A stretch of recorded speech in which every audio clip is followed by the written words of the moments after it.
नमस्कार बंधुगण। हैदराबाद एक प्रसिद्ध अंचल ग्रीन मार्केट ଯେଉଁଠାରେ विशाल ब्रांडेड शोरूम चमकदार चषमा एवं पार्किंग होइथिबा महंगा कार लोकंग स्थितिर मुह थिला।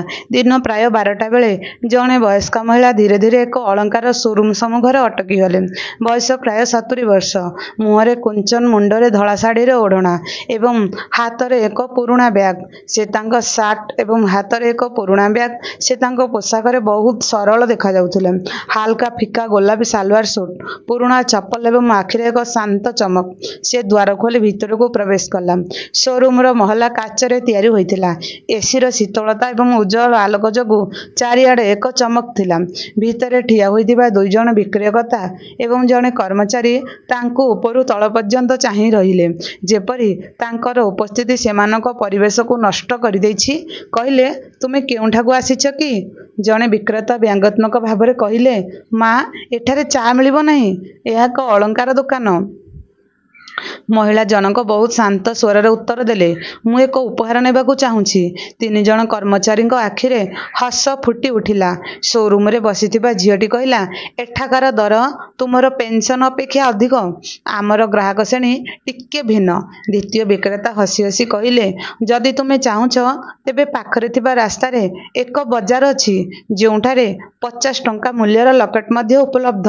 बुढ़ी किछि मुहूर्त पई सेठारे ठिया होई रहिला। तांको आखिरे कौनसी क्रोध नथिला, केवल गभीरता थिला, जेपरि से पूर्वरु एपरि मुह देखुथिले। मु कहिली, मु एक उपहार किनिबाकू चाहूछि। से पुणी कहिले, मैडम बहुत नाटक सृष्टि करंतु नाही, एबे रिसेप्शन पार्टी अभद्र होई गलानी। एहा को किणंतु नचेत बाहर को जांतु, आम पाखरे समय नाही। जणे विक्रयकारी आगो को आसी तांको हाथ धरी द्वार आड़ को इंगित कले, दया करी बाहर को जाओ, एहा कौनसी जंत्र केंद्र नुहे। आउ से माने सेही बुद्धा महिला को शोरूम रु बाहर करिदेले। से बुद्धा जनक न जिबारु तांको धकिया मारी काढी देले। तापरे किछि न कहि से तांको पोशाक को सजाड़ी शांति भावरे चली गले। भीतरे थिबा तीन जण कर्मचारी एबे हसुथिले। आजकाली भिकारी माने मध्य एसी रे रहंती।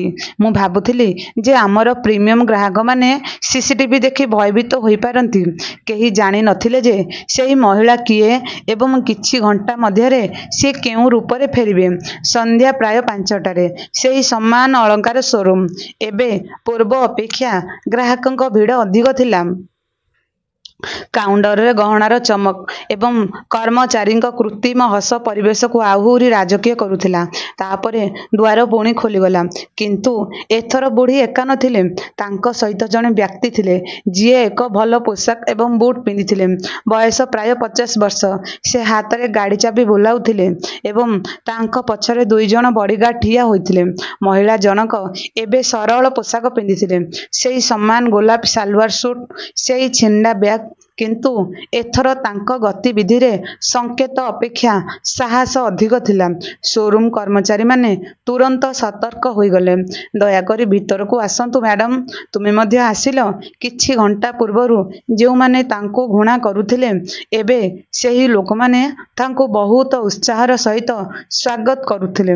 महिला जनक हसी कहले, हठात मु बहुत सम्मान पाउछि। पूर्वरु तुमे समस्ते मो मुह को देखि पसंद करू नथिला। तीन जण कर्मचारी को मुह मलिन होई गला। सूट एवं बूट पिंधिथिबा व्यक्ति जनक आग को आसी कहिले, मु राहुल, एही शोरूम शाखार आंचलिक निर्देशक। ए महिला जनक हेउछनी मो माँ श्रीमती शांति महाजन। रिसेप्शनिस्ट हाथरू रेजिस्टर टी खसी पड़िला। सेमानकु बाहर करि देउथबा विक्रेता एबे से तांको आखि को चाहि पारिले नाही। राहुल कैमरा आड़ को इंगित कले, मु आजी मो माँ को सह शोरूम परिदर्शन करबाकू आसीथिली। यह एक परीक्षा थिला। मु देखिबाकू चाहूथिली जे तुमे माने जणे साधारण लोकंक सहित किपरि व्यवहार कर। शांति देवी तांको चाहि कहिले, मु काहाको न कहि आज मो पुओ को परीक्षा करबाकू कहिथिली। केवल पोशाक देखि केते सम्मान मिले। पाखरे ठिया होइतिबा ग्राहक माने आउ दर्शक नुहंती। राहुल कठोर स्वर ग्रहण कले। सीसीटीवी कर्मचारी को तुरंत निलंबित कराजिवो एवं कंपनीर समग्र मानव संबल एही व्यावसायिक तालीम पाई दायी रहिबे। तापरे शांति देवी आगको आसी काउंटरु एक सरू सुना चेन एहाको पैक करि दियो। जदिओ तांको मुह धूली रे आच्छादित थिला, तांको मन तुम अपेक्षा बहुत सफा थिला। जनता कर ताली रे फाटी पड़िले। किछि घंटा पूर्वरु हस प्रदर्शन एवं गर्व परिपूर्ण शोरूम रो परिवेश एबे संपूर्ण बदली जाइछि एवं एठारे लज्जा नीरवता एवं आत्मनिरीक्षण एक परिवेश थिला। राहुल कर्मचारी मानकु पछकु हटि जिबाकु आदेश कले। तापरे माँ को चाहिए, माँ एबे तुम्हें जहाँ इच्छा कहि पारिबो। एबे केही तुमर कथा को किए स्वर उत्तोलन करिवे नहीं एवं किए बाधा देवे नहीं। शांति देवी हसी मुंड हलाइले। आग को जाई काउंटर पाखरे ठिया हेले। तापरे शोरूम भितरे ठिया होइथिबा ग्राहक मानक आड़को मुह बुलाइले। तांको मुह शांत थिला, किंतु तांको स्वर रे वर्ष वर्षर उष्मता एवं जीवनर सत्यता भरी रहिथिला। मु मो जीवन रे बहुत सहाय करिछि। से कहिथिले, मु दारिद्र्य भली देखिले मते अपमान लागिला, किंतु मु सबुठारु दुखित हेली जेतेबेले मु देखिले जे आजिर दुनिया जणे व्यक्ति को तांको पोशाक, तांको चालीचलन, तांको स्थिति द्वारा विचार करे, तांको आत्मा द्वारा नुहे। जी हुए तो काहाठारु किछि मागि नथिले किंतु तथापि हैरान हेउथिले। पाखरे देखुथिबा गोटिए झियो एबे आखिरु लुह झराई कहिला, माउसी तुमे जहा कहिलो ताहा आम समस्तक हृदय रे पहुंचीछि। राहुल तांको पकेटरू एक चेक बही बाहर करी कहिले, माँ आज एही शोरूम रो संपूर्ण विक्रय सेही एनजीओ को दान कराजिवो जेउठारे आपण पिलामानकु पढ़ाइबाकू चाहती। कारण आज आपण मते एक बाट शिखाइछंती, जिनिस गुड़िक किणा जाई पारिबो तो नहीं, से गुड़िकू रोजगार करा जाई पारिबो। पाखरे ठिया होइथिबा रिसेप्शनिस्ट जीए ए पर्यंत सबु किछि नीरवरे सुनुथिले आगकू बढ़ी शांति देवी को पाद छुईबाकू लागिले। क्षमा करिवे मैडम, मु आपणकू चिन्हि पारिली नहीं। शांति देवी तांको उठाइले। भूल चिन्हिबार नथिला पुओ, आउ जदि आखि स्पष्ट देखा जाए तेबे काहाको अवमानना करा जाए नहीं। परदिन एही संपूर्ण घटनाटी सोशल मीडिया रे भाइराल होई गला। शोरूम रु बाहर करी दिया गला बुद्धा महिला परे से मालिकों माँ होई गले। शांति देवी महाजन एही गिफ्ट गुड़िक ही दर्शक सहित अन्यक चैनल एवं फेसबुक पृष्ठारे भाइराल होइथिला। लक्ष लक्ष लोक मतामत देइथिले जे चिंताधारा पोशाक अपेक्षा बड़ हेबा उचित। एही कहानी प्रत्येक दुकान, प्रत्येक कार्यालय, प्रत्येक व्यक्ति सुनिबा उचित।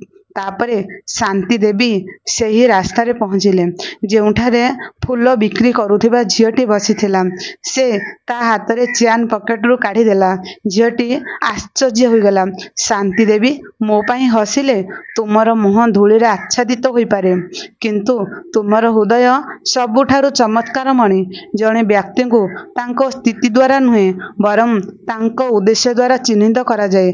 केबे भी काहार पोशाक, बयस किंबा अवस्था देखि विचार करंतु नहीं, कारण प्रकृत राजकीयता प्रायतः सरलतारे लुचि रही थाए। श्रोता बंधु माने आशा करुछि आजिर ही कहानी आपण मानकु निश्चिंत पसंद आसीथिबो। आउ पसंद आसीथिले लाइक कमेंट निश्चिंत करंतु।